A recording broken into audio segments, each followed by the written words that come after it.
Welcome back, folks, to the WP-Tonic show. It's episode 375. We've got a great guest with us. We've got Simon with us, and he has a website called The Brainwheel. Just love the name, Simon. Would you like to quickly introduce yourself to the listeners and viewers, Simon?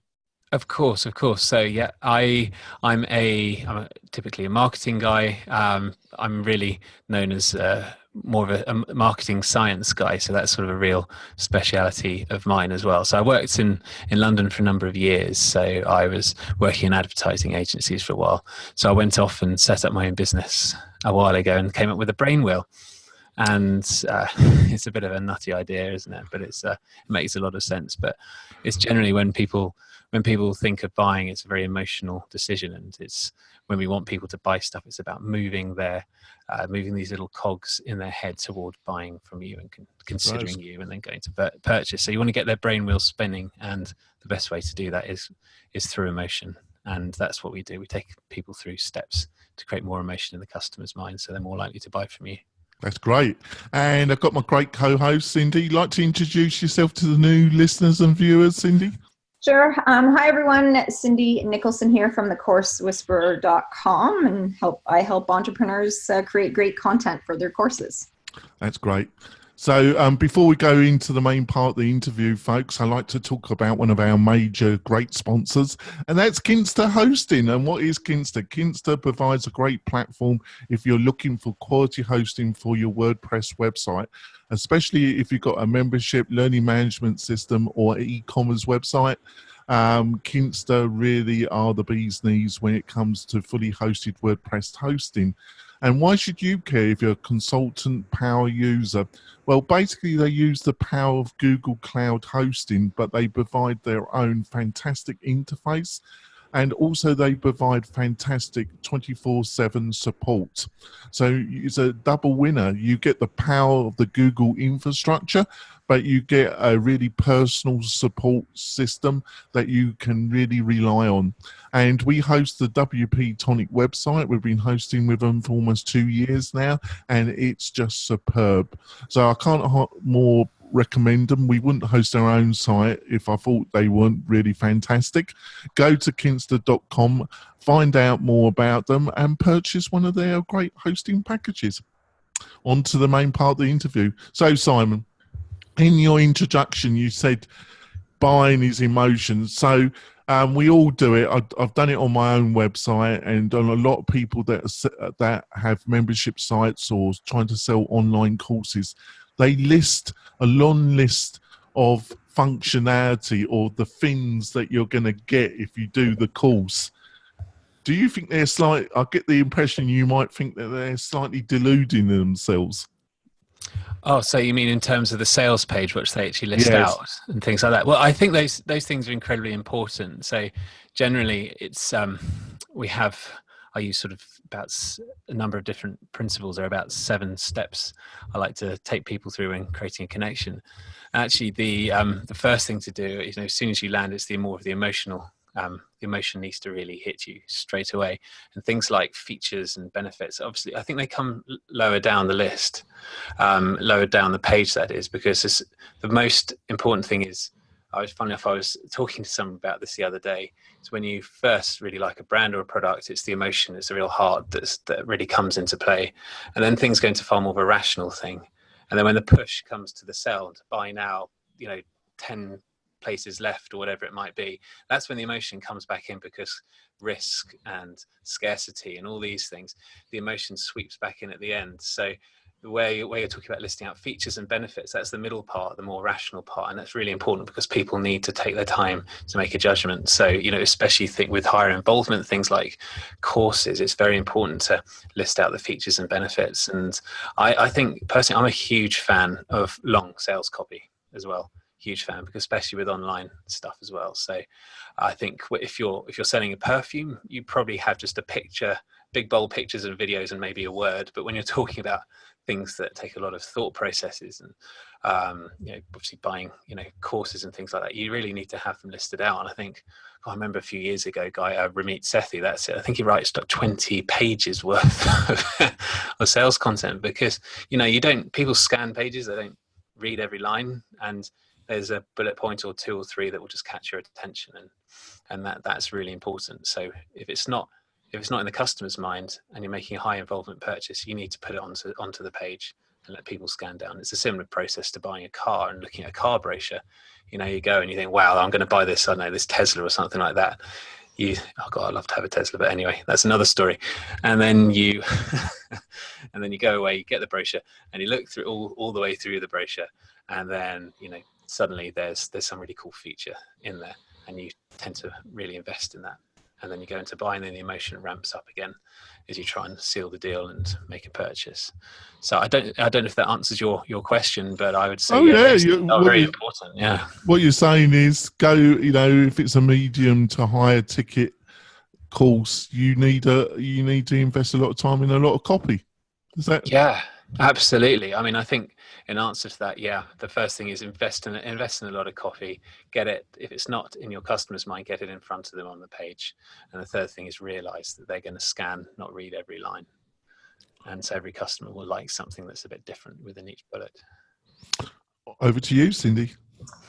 I think that's a really good point in terms of starting with the emotion, then go to the rational part, and then end with emotion. I think that's a really smart way to structure it, because, emotionally you want to get them hooked, but then once you're emotionally attached, you want to then rationalize your reasons of why you still want to move forward. And so if you provide that content or context, that gives them what they need at the point that they're looking for it. So what are some of your suggestions about how to capture the emotion at the beginning? Like if we are talking about a sales page or something like that, what are some strategies to capture the emotion of the potential clients?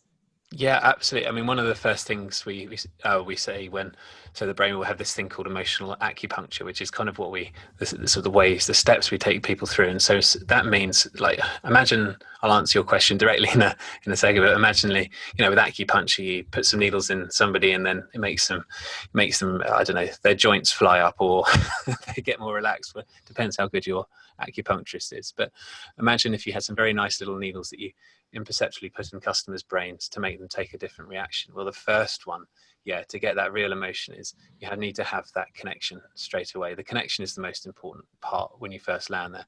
And the connection is usually problem-based, I find. A really nice problem-based headline works very well. The reason I choose the problem, when you say you land on a sales page and that headline, it must connect to you, the customer. So generally, I mean, every sales page on my website is based around one person, one real living person.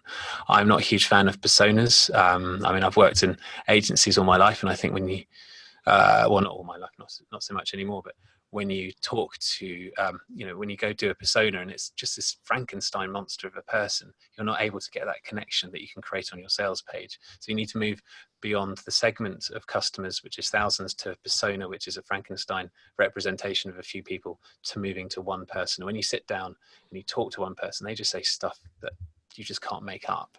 Especially if you're a small business owner, not everyone has the skills to be an advanced copywriter. So I think it's really important. So you can talk to somebody, get that problem, put it in the sales page, and people can relate to that problem and connect immediately when they land. So the most dramatic problem is probably the best one to lead with. I mean, newspapers do it all the time, don't they?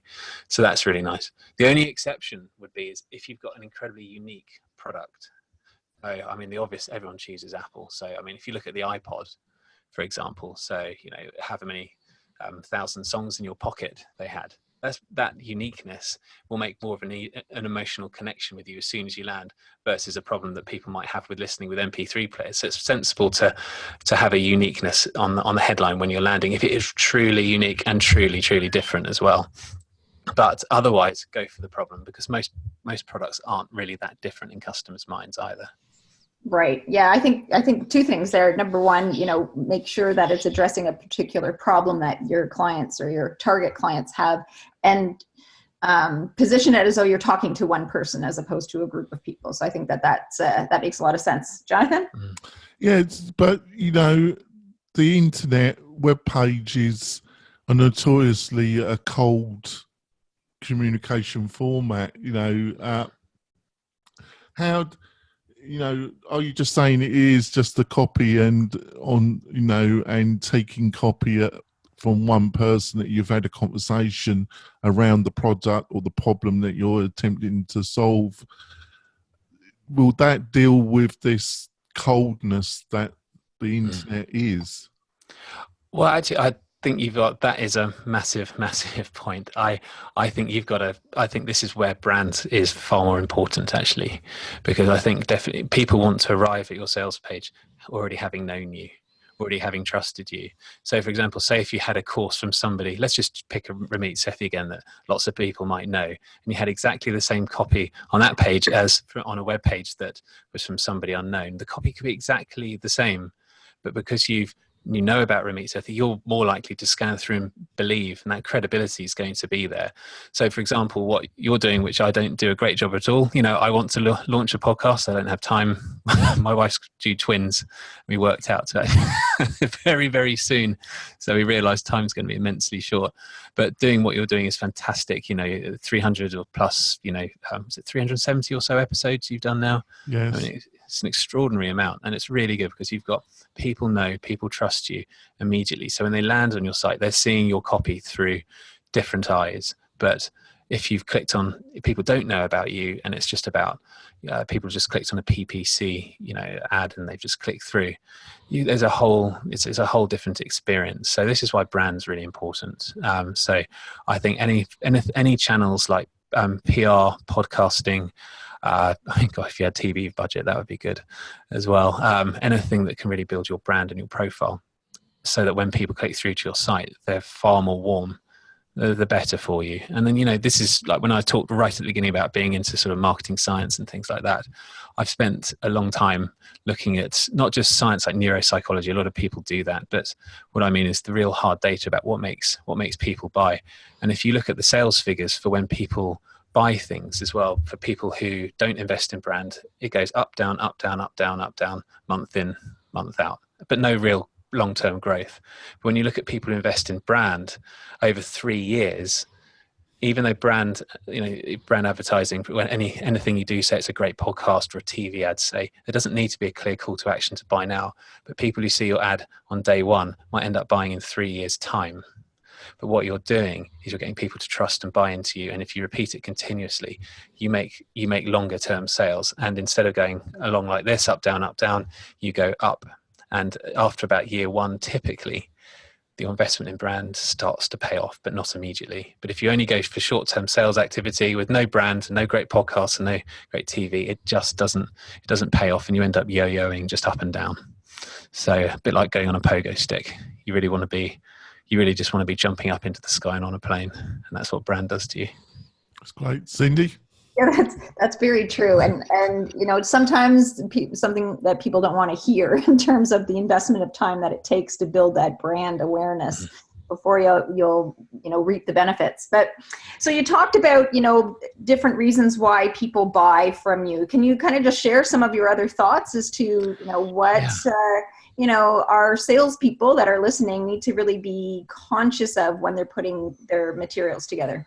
Yeah, absolutely. It really. So for us, the whole business is set up around people who have a superior product, but they keep seeing their customers go to the competition, even though their product's like way better.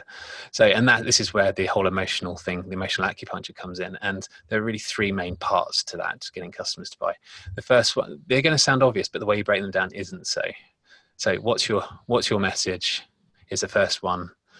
Who's your brand is the other one, and it's also how you say it. So what you say, how you say it, and who says it.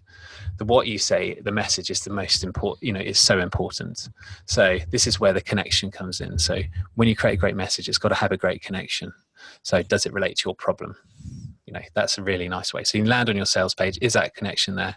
And then it's really nice if you can connect and go into maybe show that you empathize with the problem that you have as well. And then you need the result. You need a lot of result is the second one. So when you're creating the message, you need the connection, you need the result. So what's the advantage of me choosing this course? what difference is it going to make in my life? And you need to give them that result straight away. Or problem solution is another way of putting it, but I think connection's nice. Give them the result, tell them the advantage and the benefit, and then really paint that picture of what that result looks like in their life. So if they were to buy from you, what are all the features and benefits like we talked about earlier on? Really important. And the third one is give them the proof. Is it credible? So testimonials, case studies, places featured, something like that.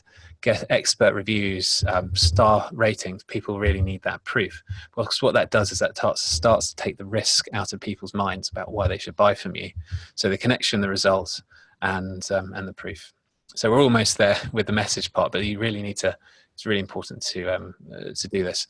And as I'm going through this in my head, there is obviously you need the push as well, which is this is actually the final one. So when you push people, you get to the end. So typically, you land on a homepage. It's download my free ebook and submit an email address. But if you just ask people to do that, that's okay. But if you have a bonus, you need some sort of bonus, some sort of urgency, that if you don't sign up today, you're really going to miss out. And that push is so important. So things like countdown clocks, I know they're kind of tacky a bit, so they're not quite my scene. But things like limited offer today, those sort of push tactics are the really important thing to have as well. So the message you deliver needs to in some way have something that's really pushy, and then finally it needs to feel really quite different and special. So what is the most magical and special thing? So if you create a message around that, you can do that. A headline can do that phenomenally well, all of those things all in one message, and a sales page as well. It's not just a message, it's a long thing. But you can always use those emotional acupuncture points throughout a sales page. You can condense them into a headline. It's a really beautiful thing, actually. So it's nice. So that's what you say, which is the most dense part. But how you say it is the emotion. So when people are doing emotion, you need to give them the roller coaster, the up and down.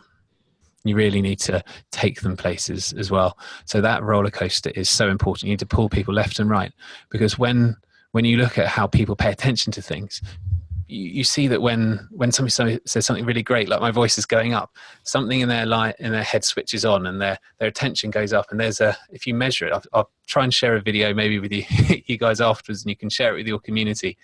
When you look at a video and people's attention goes above a certain line, the memory switches on in your head and it starts to remember stuff, and then it encodes things. And when it goes below the line and I start speaking more monotonely, people's attention switches off. And if you don't create this up and down roller coaster effect or anything like that, then what happens is you speak very boringly and people don't remember what you're saying. So you need to have this sort of up and down roller coaster effect. So the way, how you say it is so important. And we only react to things. We only have about 8 emotions. It's like joy, sadness, and I forget the other ones: frustration, anger, and hope. But they're only limited emotions. So what we need to do is we need to make people feel something. The more positive, the better. We need to make them feel it strongly. So that's how you say it. And then who says it? People always forget. With TV ads, I was reading this the other day, that with TV ads is that people often forget to put their brand in there in any particular way. So there might be this most wonderful ad with a great story, and then suddenly you think, who is that for? And car ads are really bad at that. Really bad. They all sort of merge into one. And that's because the brand isn't present. I mean, you can have a logo, typically having a logo at the beginning, or just saying who this ad is from, having your logo throughout. Maybe it's on the car badge, maybe it's the color palette of the brand, it's a tagline, it's a jingle, all the way through to the end. But the problem with advertising, people misattribute your ad for someone else's brand, and often you can just be doing something for the competition. So that is why who says it and making sure you're present there is really, really important. So that's why. So that is quite a long explanation of it's your message, it's what you say, it's how you say it with the emotion, and it's who says it with the brand. So that's a bit of a whistle-stop tour. I can do an 8-week course on this, but that's Well, it's interesting because people often just focus on what they say, not all of the other elements that go around it. So it's important to make sure that all of those other elements are part of your message, so that you hit all areas. So thank you for that, Jonathan. Yes, folks, we're going to go for our break. We'll be back with Simon, learning more how to get your branding and message right for your course. We'll be back in a few moments, folks. We're coming back. We've had an interesting discussion with Simon, from the Brainwheel. Just love the name. Now, Simon, what's the power of video? Because on my homepage, there's actually a video of me. I know, it's quite scary, really, Simon. No, no wonder my conversion rate isn't fantastic. They actually got to watch me. But to be serious, do you think having a video on the homepage is a good idea? And is it a good idea, especially if you're selling yourself or you're a key person of the brand, to have you on the homepage in a video? Yeah, I mean, personally, I think it's really nice if you can do it, if you can execute it in a really nice way as well. So especially, you know, if you're one person selling something to people who are trying to market yourself, it gets them to buy into you. Now, I don't have one simply because I just haven't had the time to do it yet. But actually, I think it's a really nice idea as well. You know, and it's not just, hey, here's a podcast I've been on, or here's my own podcast and listen here. You know, you're sort of there straight away. It's really nice. It builds a personal touch. So one of my clients she's got a dating site. So she's had a dating website for a few years, and her way she's really different is she's very good at sort of the personal touch. She vets every single profile that goes to this dating site. It's really clever. She wants people to date respectfully and treat each other nicely. So this personal thing is immediate, straight from the start. And she's got a video of her straight away, and it's really nice. It plays very well. The execution is so important. You know, you can have a great message in the video. Videos, obviously, look at any data. Video is extremely powerful format and is on trend at the moment. But you know, if the video isn't executed in the right way, it can fail a little bit. So I think that's my only watch out with videos. So obviously, Jonathan, I've seen yours as well. It's really nice. It's you. Oh, it's very friendly, and it's very down to earth. And you think, I know who this guy is, and I can buy into him. So yeah, it's nice. So what? Before I throw it over back to Cindy, what are some of the mistakes people do with these videos? You seem to be hinting, like, you know, you've got to get it right, and what some of the things that you get wrong?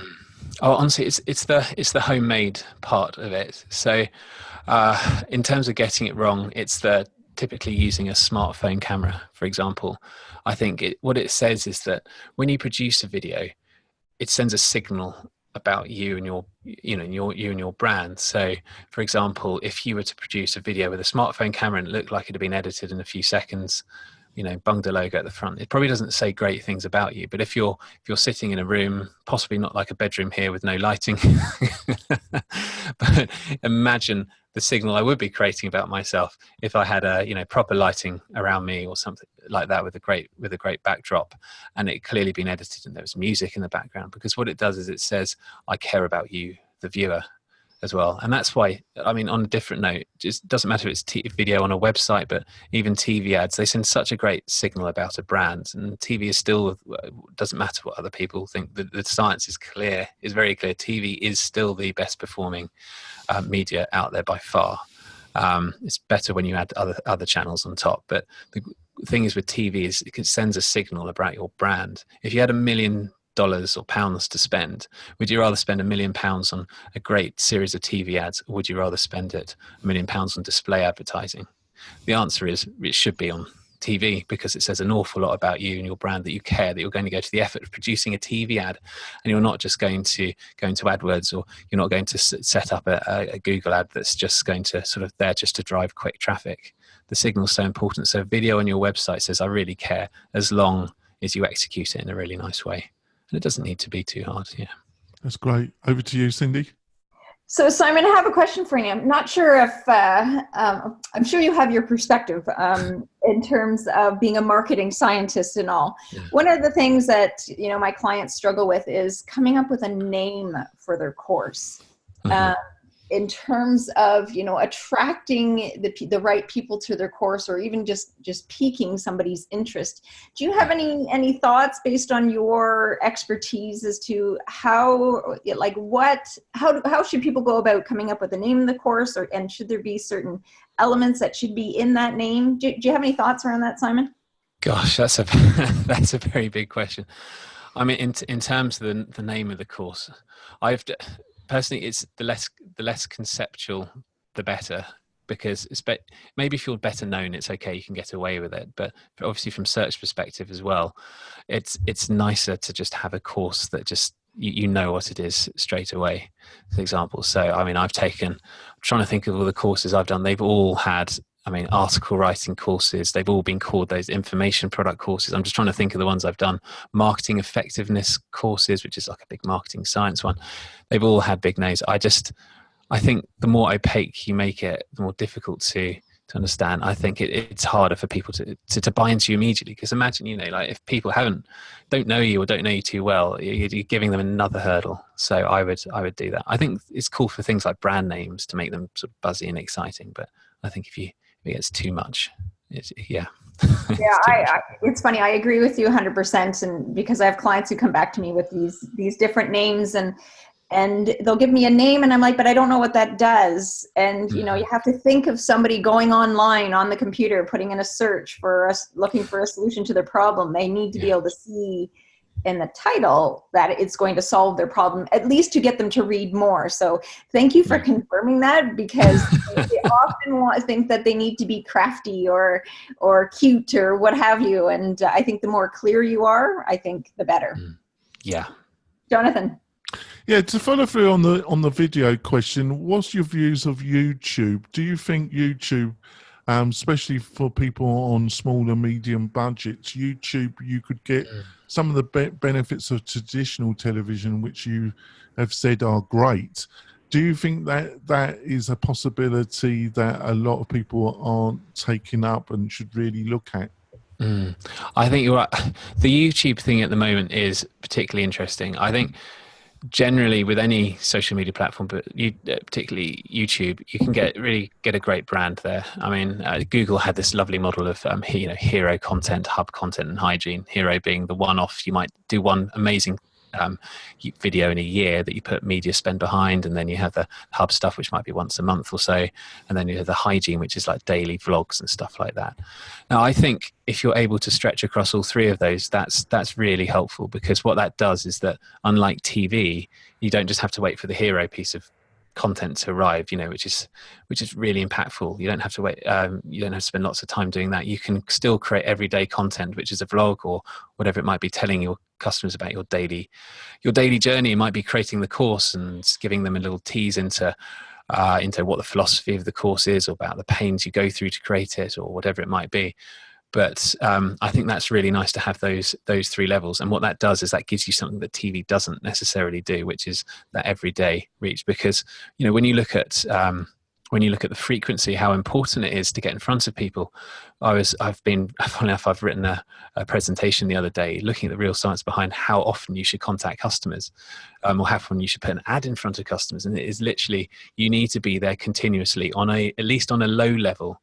That gets far more effect than just turning up for a month, putting money behind some paid advertising, and then switching off for 3 weeks.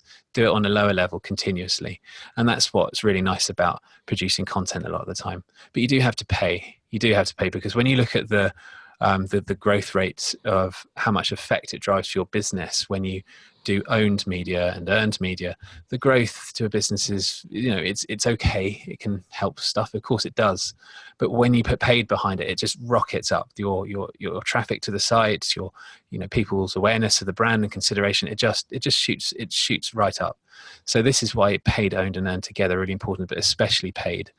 Because obviously with algorithms nowadays, social media platforms are there to make sure that you have to pay for advertising. You get an audience, and if you want to reach, you collect that lovely audience. Like Facebook, for so long, people spent ages creating fans, and they say you can only reach 2-3%.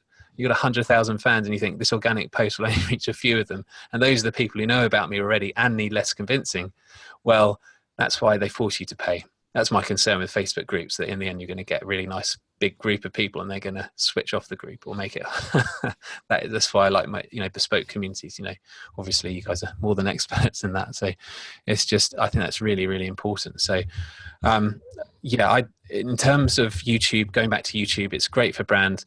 At the moment there's obviously clear issue in the news when you look at the ads that people get away with, far right wing ads, and really bad poor levels of advertising. And so big brands, I think, is it Kraft and Cadbury's, I think those are the names. They've recently pulled the advertising budget from YouTube because you can't, you don't want to associate your brand with very dodgy advertisers. So it's a big watch out. Over to you, Cindy. I'm actually interested how, because you were talking about going into companies and helping them. Can you tell me a little bit about how you actually work with companies and what the process that you go through to help them? Gosh, that's absolutely. So I work with three types. I work with small businesses. I'm incredibly broad. I work with agencies, and I work with the larger ones as well. So in terms of the process, it's very much consulting. You go and you find out what problem they need helping with, and we'll do that. I also do I'll come on to the processes in a bit, but I also do an audit as well, where you go in and you audit people's marketing channels and you see what's working and you assess their brand and you do a snapshot, and then that might lead to sort of more consultancy. And then for the small business side, I actually have my own community, which is launching on Friday of all things.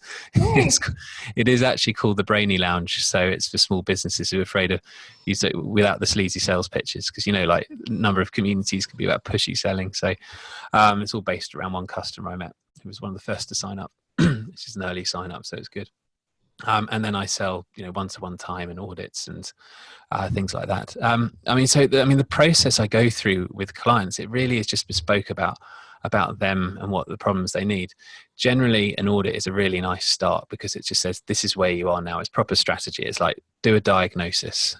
Like the proper basis of any strategy you do the diagnosis, you say, what do you want to do next? And then you recommend some solution at the end. And it's often that, and there's no business is the same. So I'm working with one client at the moment who needs products. So it's actually a digital agency. They need products to sell on workshops. So I've gone in and created sales copy and the products, two or three products with them, which they're now promoting. And then I've got another client who needed a marketing audit, just said, where do I stand now? What do is this working for me? And then I have other clients who just want me to go and work on ad campaigns as well and do events. So I've got to the stage in my career where I don't use the term digital anymore in my CV. Everything's digital. TV's digital, distributed digitally, a lot of outdoor digital is digital, radio's digital. So I think the word's now redundant. So I've taken that completely out. I think generally my approach is that I go and you diagnose the problem and you find a problem that's really bespoke, because I'm offering sort of high-end, expensive marketing consultancy. However, there is a system that I do use that is slightly different, the emotional acupuncture one. That if somebody needs to grow a brand as well, we have there's kind of a 5-stage model, but essentially it's people's brands need a lot of refreshing. I find they get quite stale. So we have a 5-stage system that I guide clients through, where the first thing to do is not talk about the customer at all. Is just find out what is your fuel. Why did you go into business in the first place? What is it that really annoys you about the way the competition does things? And this is why it's so important. The fuel is everything. And when I work with clients, that is usually the first place I start, because I want to understand them. But when you talk to them about it, you realize how sometimes it can be quite a weak philosophy. They've got a weak fuel. But when you sort of say, why did you go into business? What's the competition like? What is it you hate about the competition? When you tap into that, people get really angry and they think, I know I can do this better. And then suddenly, not only does that help form the philosophy for your homepage, you also got a uniqueness there. It's like you think, oh, this is how I can do it better. And then you can have more of a uniqueness. And then you can work with them to think, well, how do we solve a customer's problem? And then we move through product development and building a website, and then how to communicate their business after that, and measuring effectiveness and ROI and all that afterwards. But it's just all about the fuel. It's got to start there. If you don't have the fuel, you don't have the enthusiasm, then people don't care. My thing is, I'm really against people being misled marketing advice.